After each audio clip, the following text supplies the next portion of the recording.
આજે આપણે ફરાળી અપમ બનાવવાના છીએ, જેની માટે આપણે અહીં મોરૈયાનો ઉપયોગ કરવાનો છે, જેને આપણે પલાળીને ક્રશ કરીને તેનું બેટર રેડી કરી લીધું છે। જેમાં આપણે 1 ચમચી દહીં ઉમેરીને બેટર રેડી કરેલું છે। ત્યારબાદ તેમાં 1 વાટકી દૂધી ખમણેલી, 1 વાટકી બટેટાનું છીણ અને 1 વાટકી કાકડી જે આપણે છીણી લીધી છે તે ઉમેરી લઈશું।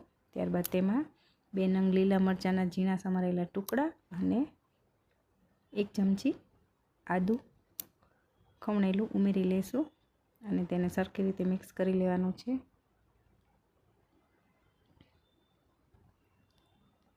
અને ત્યારબાદ તેમાં આપણે સ્વાદ પ્રમાણે મીઠું અને 1 ચમચી મરી પાવડર ઉમેરશું। હવે આ બેટરને સરખી રીતે હલાવીને થોડીવાર માટે આપણે મિક્સ કરીને તેને 10-15 મિનિટ રેસ્ટ આપશું।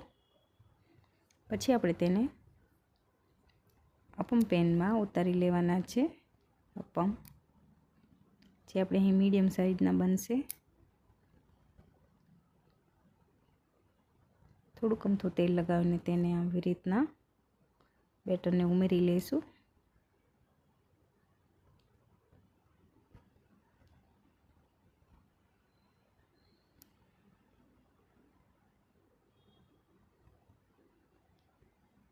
આવી રીતે બધા જ આપણે રેડી કરીને તેને ઢાંકીને ચડે ત્યાં સુધી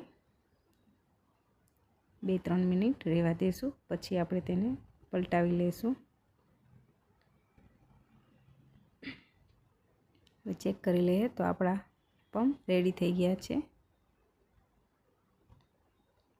આવી જ રીતે આપણે બીજા પણ બનાવી લઈશું।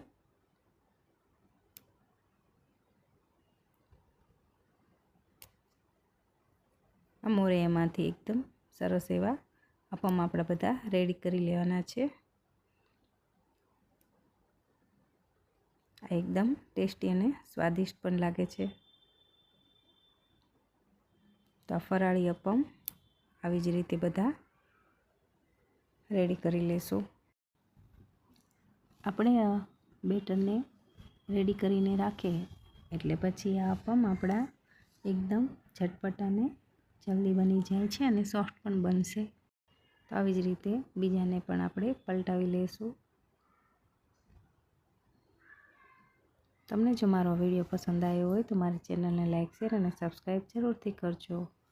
હવે તેને બહાર કાઢી લઈશું અને તમે જોઈ શકો છો કે સરસ એવા બધા બનીને રેડી થઈ ગયા છે, જેને આપણે મીઠા દહીં સાથે સર્વ કરશું। જેમાં મેં ખાંડ અને મીઠું ઉમેરી લીધું છે। તો રેડી છે આપણા મોરૈયાના ફરાળી અપમ।